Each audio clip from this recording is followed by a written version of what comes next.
baay'eetti siquu fi itti dhiyeenyaan beekudha. Maaliif aanaartii keessatti badaan sila sitti meeraan akka carraa hojii kootu na mul'ise malee nama dhokatee jiraachuu barbaaduun ture ani. Hojiin koo garuu tuun beekin edha biyya keessa namni 10 karaa irratti yoon arge namni 7-8 na beeka edha. Beekamtiin beekumsa hin qabne beekamtiin hubannaa hin qabne garuu kufaatiidha. Keessattuu bara sooshaal miidiyaa kana keessatti dhaloonni kun of eeggannoodhaan akka deemuuf galma barbaade sana akka ga'uuf ofirraa kaasee of gaafachuu danda'uuti qaba. Danuun saawundii miyuutii irraa kaafatuuti waan ta'e konfirma gochuun barbaada. Danuu seenteettaa? Jirai, nagama. Jirta Danuu, jirta. Danuu, siifadha gaaffiin koo. Yeroo baay'ee lubbuudhaanitu jiru ijoolleen keenya waliin gaafatanii, waliin iyyafatanii, waliifis hin gaddanii kan jedhu yeroo baay'ee hin komatamu. Nuti immoo aartii barreeffama irratti osoo hin taane ta'anii jiraachuu gochaadhaan raawwachuutti namana akka ofii kootti. Soraan waggaa tokkoof wayi erga dhufee jamoo gadi natti fakkaata. I think ani jamootti nagee amma immoo naannaan labuudhaa jedhan naan labuuf jamoo badaa adda baasee hin beeku safara sana hin beeku waan ta'eef. Danuu atis dheengadhee yeroo natti himtu ani Finfinnee jiraadhee isiniif Burraayyuutti kiraayii manaa kaffalaan ture. Hamma har'aattis kaffalaan jira. Atis iddoo kan biraa deemtus. Dhaabbanni koo fiilmiin kaameeraan Soraan yeroo inni shoortu koomeedii fiilmiilee gaggabaaboo hojjetu. Soraan hamma har'aatti aartii keessatti sochii inni godheef Soraan kaameraadhaaf, laayitiidhaaf, meeshaa sagaleedhaaf, buumiidhaaf birrii inni kaffale meeqadha?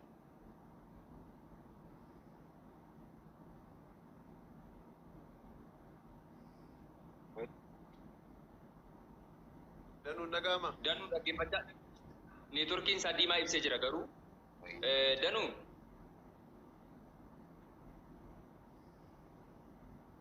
Neetworkiin qabeenii jira diimaa agarsiisaa jira neetworkiin isaa. Taap godhaa please hanga dandeessanii isa bira rakkoon.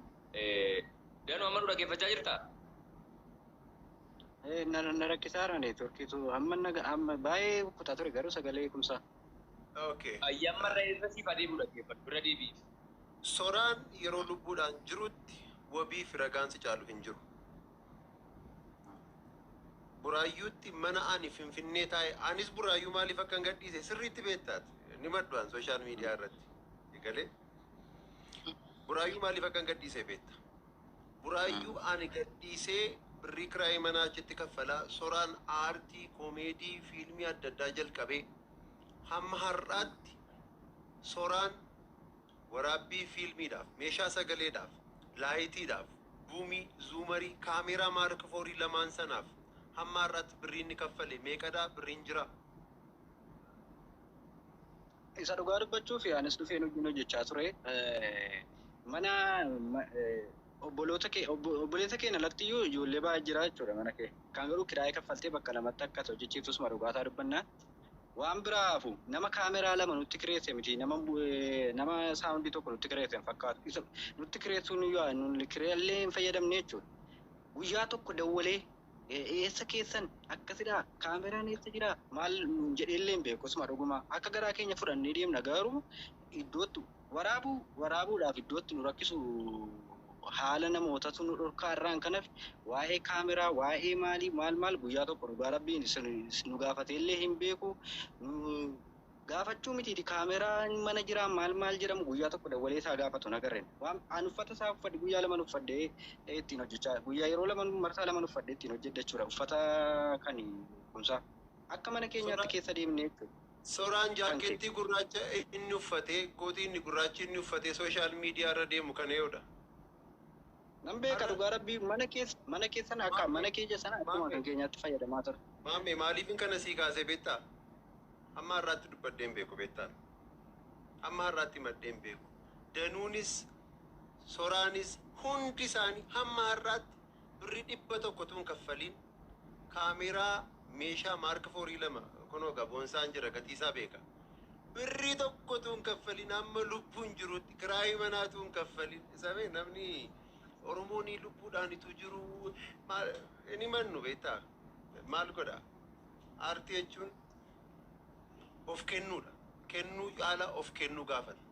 Sigalee mucaa kana yeroo inni lubbuudhaan jirus deeggarreerra achirraan sii jalqaba. Ijoolleen biyyaa waliin iyyafattanii waliin deeggartanii isa jedheefin siin jedhe.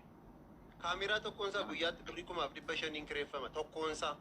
Lamaansaa gaafa ga'u dhiifama yaada kee akka namoonni gara faallaatti hubanneef waan tokkoon jedhaaf dhiifama nama miidiyaa kanatti jarjara beektee waan tokkoon isaatti jedhetti deebi'u. Obboleewwan kiyya amma inni asirratti jechuu kan barbaadee fi laayifii yookaan hariiroo isaan qaban asirratti paablikii irratti dubbachuu barbaade osoo hin taane gaafa jettan waliif yaadda waliif cinqamtan waan jettanii fi ani obboleessa kootiif akka ilma Oromoo tokkootti waan gama kootiin gochuu danda'u waan hin qaburraati akkana ture jedhee akkasiin hubachuu dandeessaniif asirratti yaada kana isiniif ibsaara.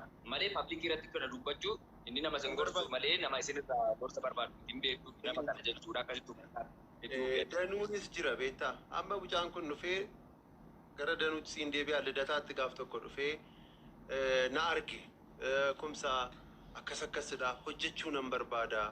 Nama na gargaaru garuu hin qabu. Hin beeku nan lafattis argee hin beeku. Waa tokko irratti argee hin beeku. Dhufee firoodhuma wajjin hojii hojjenna bakka maaloo jennaan as galagalee obboleessi koo maaloo bakka anuma wajjin haa hojjetu komeediima tokko tokko hojjennee yuutuubii irratti gadhiisnaa jedhanii achumaan isaan achi jiraatu ani iddoo kan biraan jiraadha. Gaaf tokko milishaatu qabee jedhan. Milishaan qabee isin egaa mala kaameeraa qabattee Oromiyaa keessa deemuun baay'ee ulfaataadha baay'ee. Baay'ee ulfaataadha waraabbiif manaa ba'uun dhiphina isaa rabbi akkasitti hin fidiin.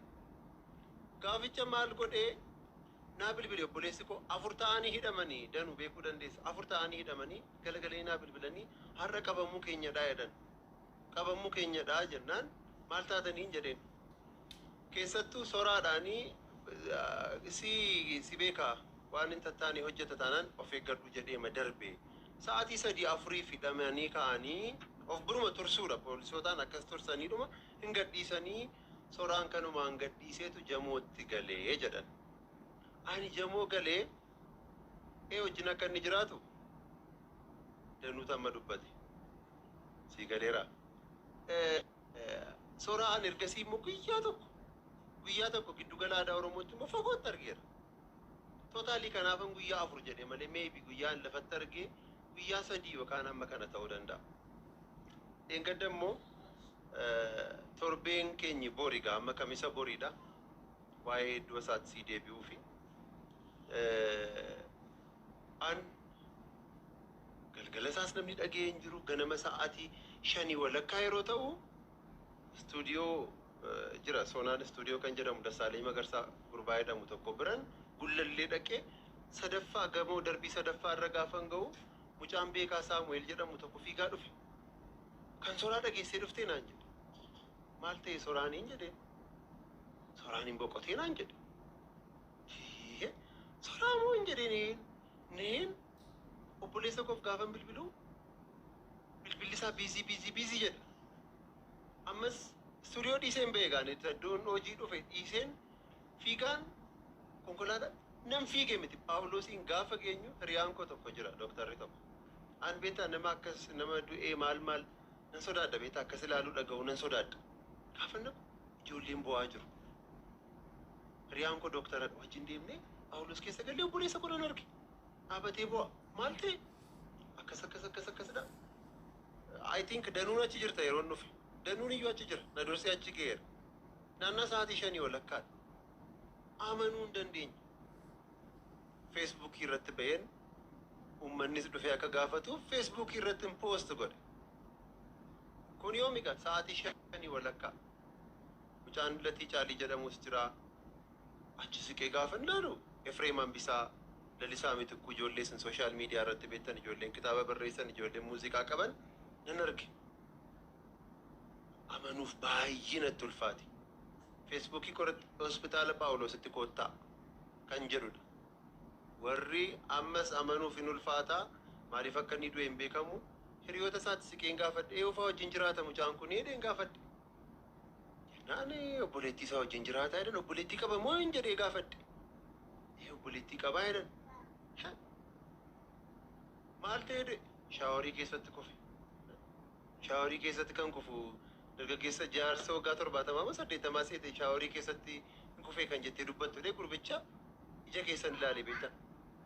Eessa jiraattatiin jedheen jamoo jedhe. Eeyuudhat maqaan kee hin jedheen. Iyyoob naan jedhe. Akkasii latiin jedheen. Amma mucaan kun boqoteera. As kan jirtan hundi keessan iddoo kanaa hin deeminaa. Maaliif akka inni du'e maal isaa qorannoon itti hafuuf. At least saanduqa maal garuu qarshii nu barbaachisa miti. Baay'een keenya immoo akkaawuntii feesbuukii qabna malee qarshii hin qabu. Mucaan bal'aa jedhamu tokko qarshii sassaabuuf kanaan noo hin jedheen isan beeku waan ta'eef. Ilaameen jedheen amma dhanni kooyyuu na hollachaa jira. Efreem hin jedheen Efreem hambisaadhaan efi ati galmeessi. Lalisaa miti koo wajjin lama ta'aati maqaa galmeessaa qarshii fuudhaa. Jedhee gaafa nachi siqu inni kun obboleessa isaatii naan jedhan. Eenyu? Haadhoodhumti isaa hangafti isaa obboleessadhaa jedhan. At least namni abbummaadhaan waan ta'e gaafatee qorachuu danda'u namni tokko jira mitiire namni guddaan tokko. Isa nan argee maqaa sin gaafannee maaliin jennee hundi keenya hin boonyaa. Amma samanuuf hin ulfaata. Sooraan maaliif akka inni du'e beekamaa miti. Kanaaf Phaawulositti akkasitti kottaa. Maaliif diippilii baastee dubbachuu hin dandeessu? Namoonni hundumtuu waan itti fakkaate hundumtuu nama baay'eetu waan baay'ee jedhame baay'isee. Waan baay'eetu odeeffame achitti. Waa'ee tiraafikiin konkolaataatu akkas godhee jedhamee dhufee maal jedhamee nama baay'ee dubbata. Garuu nama odeeffame namatu akkas jedhe jedhu malee abbaa jedhe sana argattu maamme. Achi booda maal goone? Obboleessi isaa gurbaan tokko jira mootii kan jedhamu jira. Saanduqa reeffaa isatu bite kiisii isaa keessaa baasee bite baay'isee. Haqee fidee dhufee obboleessa waamameetu dhufee reeffaa ilaaluu jedhame. Maaliif reeffa namni kan biraa ilaaluu hin danda'u? Namni kan biraa ormicha eeggachuu hin danda'u. Obboleessi isaa sun immoo wajjin mucaan mootii jedhamu sanaa wajjin seenan. Nuti qaama bakkeedha abaaboo bituu, waraqaa barreessisuu, maalirra feesbuukiidhaan nama waamu kanarratti baay'ee biizii ta'aniiru. Yeroo reeffi ba'uuf jedhu gurbicha gara keessaatti waamanii yeroo inni ilaale nan beeka. Achi booda deemanii uummanni eessatti nu eege? Dirree iddoo gafarsaa jedhamu naannaa gafarsaa bishaanichaa as garanatti nu eege. Sooraan achitti gaggeessaan godhame. Gaggeessaan godhame booda gara manaatti hin deebi'e. Namoota meeqa akka inni qabu? Naannaa sana eenyu wajjin ture? Galgala sana wajjin ture? Eessas jiraata? Irra deebi'ee gaafachuun jalqabe. Laayivii feesbuukiidhaan galee miiraan ittiin dubbadde argiteetta. Kun si galee amma namni baay'een bakkee dhaabatee waa'ee mucaa kanaa akkas isa jedhu baay'ee ulfaataadha. Akkaataan du'a isaa tokkoffaa shookingiidha beektaa nama tokko dhukkubsachiisaa yaalchisaa yoo si jalaa boqote si wayya takkaadhuma naasuudhaan fiiguu isaarra. Garuu buleesaa gaafanne egaa mucaa durbaa wajjin akka inni ture eenyummaan mucatti eenyu akka ta'e maal akka ta'e qoradhaa gaafadhaa fidaa kottaan jedheen. Ammayyuu ani gurbaan fira hin qabuutti hin beekan amma beektaa. Bakka fira hin qabuu nama isaaf dubbatu wayi waan qabu wayi hin fakkaatu. Akka kanaatti kan yaadnus amma sa'aatii kanaatti akka kanaatti yaadna baay'isee. Garuu gurbaan obbolaas namoota isaa olii namoota gurguddoo obbolaa qaba. Si galee obbolaa qaba. Ani feesbuukii galgala isaa achi booda Sooraan akka inni itti du'e nutti himaa maal kan jedhu namoonni hin gaafatu. Akka inni itti du'e nam tokko kan itti siqu hiriyoota isaa warra wajjin jiraatu sanatu at least hintii isaantu kennuu danda'a. Lammaffaa ragaa mana yaalaa fi qorannoo seerri jedhudha. Dhumarratti amma sababii kanaa ta'e jettee sobuurraa akkaawuntiin banamee gargaarsaa sassaabamu jedhama. Akkaawuntii eenyutu banamaa? eeyuutu sa'aatii kanatti akkaawuntii namaa eeyu maaliif godhamaa kan jedhuun daqiiqaa muraasa booda haasa'ame. Namni wayii naa bilbiluma koo irratti naa bilbilee baay'ee ulfaadhu. Akkasumaan kabajaan iyyuu baga wal gaggeessitanii akkasidha waan meeqa erga haasa'e booda akkaawuntiin harmee isaatii banameera naan jedhe. Akkas addee eenyu Gammadaa Tafarraa Gammadaadha Abazzeema akkas jedha. Akkaawuntiin kanuma harmee isaatiidha adaraa keessan qilleensa irra oolchaa kan jedhu nuuf. Achi akkaawuntii sana fuudheen feesbuukii irra akkaawuntii kan biraan hin barbaachisu amanamummaa qaba waan ta'eef. Daayirektii qarshii fi namichi qarshiin ergamuuf wal argachuu qaba jedhee waa'ee namanuuf utuu maqaa keetiin akkaawuntiin horii banamu utuu jedhame iyyuu ani hin fudhadhu waliin galu waan ta'eef daayirektii kan harmee isaa irratti banamee dhabnaan oolmaaf jireenyi isaa akkamii? Intalli sun eenyudha? Hariiroo isaan intala sanaa wajjin qabanoo maal fakkaata? Sa'aatii meeqatti immoo deeme? Eenyutu bilbilee deeme? Isatu bilbilee deeme moo bu'aame moo isheetu bilbilee fi kan jedhu qorannoo ulfaataa barbaada. Amma namoonni warri kaan qaamaan dhaqanii waan tokko gaafachuu danda'u. Mucaa sana amma intalli sun mana hidhaa jirti hin jedhan malee dhattee arguudhaa fi ati eenyudha jedhamta. Aleeksi kaaseera. Baay'ee callistee dhattee gaafachuu hin dandeessu. Riizaaltii sitti himanii maame. Sitti himan yookaan maatii yookaan fira waan ta'e taatee ta'antee dhattee gaafatta. Isa alatti namni kan biraan gaafachuu hin danda'u. Bitaanatti gali. Mucaan kun ee wajjin gali. Atliistituu ijoollee naannaa burraayyuu ta'e anis beekaa ijoolleen wajjin jiraachaa ture sana gaafanna.